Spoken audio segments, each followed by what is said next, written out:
The first thing I heard wasn't an alarm, or a scream, or a crash, it was silence.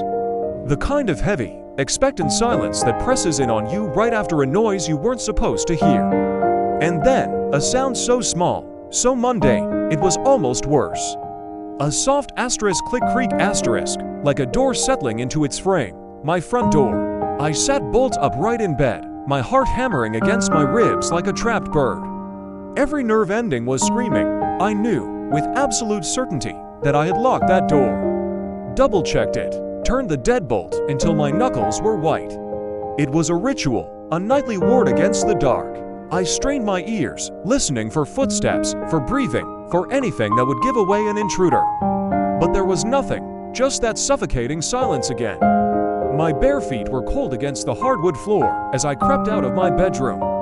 The hallway stretched before me, a tunnel of shadows. Each step was a decision, a silent debate between running and confronting whatever was there. The living room was empty, bathed in the pale, sterile glow of the streetlight outside. Nothing was out of place, the TV was off, the cushions on the sofa were just as I'd left them. It was perfectly, terrifyingly normal. I reached the front door, my hand trembling as I reached for the deadbolt. It was firmly in place, locked, the chain was still on. My logical mind tried to soothe me. The house is old, it whispered. It was just the wind, the wood settling, but another, more primal part of me knew better. The sound had been too deliberate, too clean. I leaned my forehead against the cool wood of the door, trying to will my heart rate back to something resembling normal. It was fine, I was safe, I was just being paranoid. That's when my phone, lying on the entryway table, lit up the dark. A single notification, my blood ran cold. Who would be messaging me at this hour? With a sense of dread that felt like a physical weight, I picked it up. It was a picture message from an unknown number. My finger hovered over the screen before I finally tapped it open. The image that loaded was my own bedroom. The soft light from my bedside lamp cast a warm glow over the rumpled sheets. And there, in the center of the frame, was me, asleep. My head was turned to the side, my hair fanned out on the pillow. It wasn't just a picture of me sleeping. The angle, it was taken from the foot of my bed. From inside the room, from inside my locked house. My breath hitched in my throat.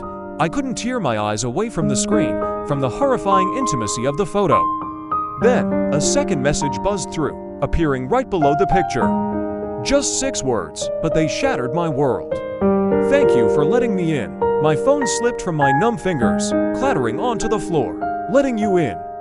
I whispered to the empty room, but I didn't. The deadbolt was still locked. The chain was still on. How could anyone get in? My mind raced, searching for an explanation, any explanation, but found only impossible, terrifying dead ends. A key. No one else had one. A window. They were all locked shut. A floorboard creaked upstairs, right above me, in my bedroom. A strangled sob escaped my lips.